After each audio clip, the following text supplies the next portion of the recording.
Welcome back, friends. Thanks for joining me in glorious monochrome as I sit here in front of a rocket designed by Professor Bernard Quatermass of the British American Experimental Rocket Group, who should just be the British Experimental Rocket Group, but we've got an American star in this film, so they've added one word to it. By way of introduction, this is going to be 31 days of Hammer Productions. And we're going to try and go off the beaten path a little bit. So, for the Hammer connoisseur, of course, you'll know all these films. But if you're familiar perhaps only with the Frankensteins and the Draculas, and maybe we'll cover a couple of those too, then I'm sure there'll be the odd thing here that tickles your fancy. In this case, we're talking about 1955's The Quatermass Experiment. Notice the spelling of experiment starting with an X. No coincidence. The Quatermass experiment had been what we'd now call a viral sensation for the BBC, riding on the coattails of the rise of television, thanks to the Queen's coronation. People now had access to television for the first time en masse, and after a few years of reasonable prosperity post-war, the end of rationing and the likes, people were splashing the cash on this new idiot's lantern, as it was called. And the film industry was worried about this. So when you hear about streaming services killing cinemas, no new issue. The film industry was terrified of television with good reason. So what can possibly encourage the public to get out to the pictures if they can just stay at home and watch wonderful stuff like the Quatermass experiment? Well, you drop the E from the start of experiment in your remake and you say this is X-rated. So we're literally showing off the X in experiment. You have to come out to see what we can do in the cinemas that they can't do on television. We can push the boundaries. You will never be more frightened than you are watching an X-rated Hammer film. So this is ostensibly the birth of Hammer horror. Some people will include things like the four-sided triangle. No, literally, this is the birth of Hammer horror, which is why we're kicking off with it today. Apart from the fact that Nigel Neal's a genius and I love Quatermass in general, but this Blu-ray, by the way, available only in America, unfortunately. Import it if you're region free, is region locked though, so watch out. The plot itself, we'll do a brief plot summation and then just review the thing, eh? Probably a bit standard, but hey, we don't want these to be epics. Three astronauts went up, one came back, in that rocket you see behind me there. However, the suits remain for the other two, intact. How did two astronauts just vanish? And what's happened to Victor Karun, the astronaut who's returned? He's got a strange skin condition. He's been rendered mute. His wife Judith, who in the television version was also the assistant head of British Rocket Group, and here is just a rather annoying, concerned wife, terrible actress. But he's played by the wonderful Richard Wordsworth in a very Karloff-like performance of subtle motion and slight ticks and the monster, as it were, just becoming an actual character in his own right. Wonderful performance. But Victor Karun, what's happened to Victor? What's happening in general with the missing two astronauts? And we have the dichotomy of the piece. The real rivals of the first half of the production are two forces, one led by Quatermass, wanting to treat this as a scientific issue because, hey, only science can tell it's involving space and life that we don't understand, perhaps, and whatnot. And then the police themselves, led by Jack Warner, no stranger to playing a jolly copper on parade, Dixon of Dock Green himself, coming against each other because Jack Warner just wants to treat it as a missing persons case because it is literally a missing persons case. But that gives us wonderful moments like fingerprints. They have taken Victor Carroon, the returned astronaut's fingerprints, and they don't match the ones that he left Earth with the first time. So it sets up wonderful little moments like that. The rest of the film essentially, I don't want to say devolves, but evolves into much more of a monster chase around. He escapes thanks to his wife Judith's stupidity in employing a private detective to burst him out of the hospital, and rampages on from there to a rather iconic conclusion, I think, despite being completely against the spirit of the original. We'll go into that. I will talk spoilers about that ending in a minute. And Quatermass and the combined forces of the police and whatnot put aside their differences and chase them down, essentially, for the second half of the production. So the first half is what's happened to the other two astronauts, what's happened to Victor. He seems to be evolving into some new form of life that may not be friendly. And then the second half is chasing down this new form of life. Right. So you can kind of write some of the ending from there, let's be honest. But that's not to say that any of this is perfunctory. Again, based on a teleplay by Nigel Neal, Hammer have gutted or filleted the most important elements of the script. They've had to condense it into less than 90 minutes. Remember, the original 6 episodes, half an hour long each. So a lot of material has to be jettisoned here to give us the prime of what the Quatermass experiment is. And to me, it maintains the spirit, if not the full nature of the piece, really well. There's an elephant in the room or a bull in the china shop, which we'll have to address in a moment. But there's some wonderful things in here. There's a great documentary feel at the very start where the emergency services are coming to the scene you see behind me and pigpenning off the crowds and worrying about the rocket itself. Filmed wonderfully by Val Guest and team. Um, Jack Warner brings a wonderful levity to proceedings as the cop.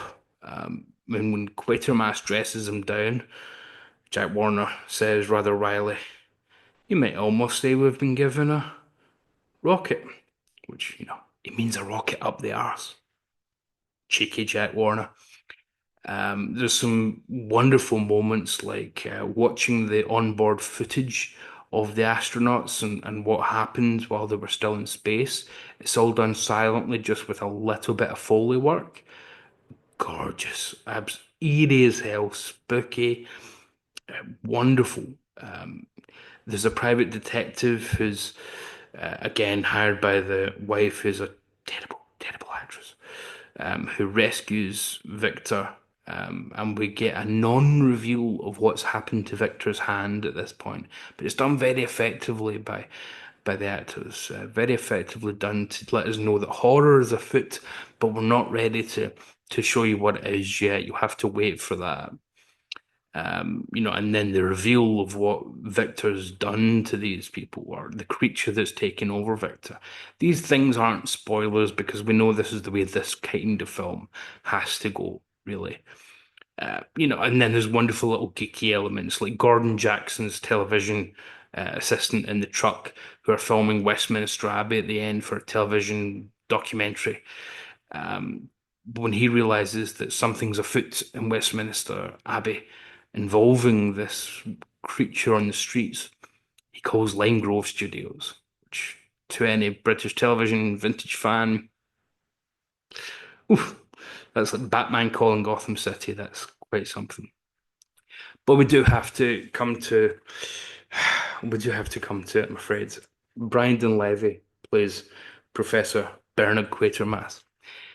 Much maligned performance. Brian Donlevy, Oscar nominated for Beau Geste, good actor in his day, by this point had been reduced, in his own words, to just playing the heavies, to the occasional cowboy role, bit part player.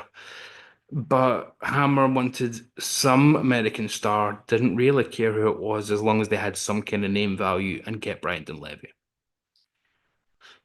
Reginald Tate on television has stentorian feel to him, but never uncaring, never callous, never argumentative just for the sake of it.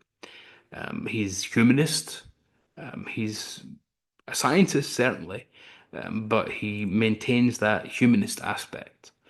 Brandon Levy here is a bull in a china shop. He plays it as if he's still playing a heavy in his noirish productions. And it's completely at odds. You do not believe this man could be the head of British experimental rocket group for a second. He's brutish, he's oafish, and I counted it intentionally for my rewatch this time.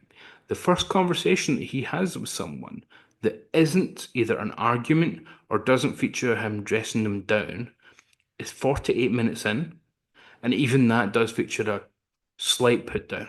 So I don't think you can even count it. 48 minutes into an hour and 20 film before our hero stops being, well, I won't say it, but the performance is just way, way, way too far in that direction of being the heavy. Like you just don't believe that this guy could ever have designed a rocket in the first place. He may be a security guard for a rocket company, but that's about it. And the lines that they've given Quatermass in this just don't suit in places. Um, are you saying you can't stop it now? Sorry, you can't stop it now, Quatermass says. You mean I can't stop you now, Quatermass? That's right. He's he's not a scientist, he's a despot at that point of dialogue like that. No, I don't like it. And rather annoyingly, we have wonderful performances all round from everyone else. Little performances from Thora Hird, from Lionel Jeffries, the great performance from Richard Wordsworth, as mentioned. We have an old character called Old Rosie, who is an old drunk tramp who apparently reports things to the police on a pretty much daily basis. So they'll give her sixpence just to get rid of her, and she'll buy booze. And when she reports that she's seen a creature, this time they take her seriously because it matches the description of the rampaging one that the police know is afoot. And she has the wonderful line, "Do you mean this time it isn't a gin goblin?" Wonderful. Absolutely wonderful. But the ending, and now spoilers, right? So if you want to stop here, this is a very recommended film in terms of British hammer horror history. It's recommended for absolutely everything about it except for Brandon Levy's performance, which is cliched to say because everyone hates on Brandon Levy, but there's a reason for that. And the ending itself, right? So if you don't want to know the exact ending, cheerio. The ending itself in the original television version, the creatures, the space creature, that is the amoeba that is taking over these astronauts on a cellular level, has um, taken the memories, the souls, if you like, of the other two astronauts and brought it into Victor Korun, who now has the memories of his two comrades and still maintains that deep inside. And there's very much the feeling that Victor still has humanity tucked away deep inside. In the film version, there's hints of that, but not enough. And there's no hint that he has anything of the other two astronauts in him at all, that has been brought over by this alien parasite. There's not even a hint at that. And the end itself features Quatermass talking to the creature and trying to talk past it to what remains of Victor and the other two astronauts and trying to convince them you have to commit suicide before this creature that's taking you over takes over the Earth. You have to do this. So it's a wonderful, I mean, the footage doesn't exist because it's a lost production, apart from the first few episodes, but we can read it. And it's wonderfully written by Nigel Neal. Gorgeous stuff. And Hammer decided that's not cinematic enough. So instead of a rather philosophical humanist idea of talking the the astronauts into, in the name of science, in the name of humanity, take your own life because we need to stop you and we can't. Hopefully you can. Whatever's left of you, whatever makes you human, that's not cinematic enough. Let's just get Brian Donlevy to organize flamethrowers. Ultimately, they don't use the flamethrowers. They mention them, but I guess Hammer decided too expensive, so they just electrocute some scaffolding in a very admittedly impressive sequence filmed in Westminster Abbey, or pretending to be Westminster Abbey in the interior parts. It's still a very wonderful film set piece, very tense, quite spectacular in its own way.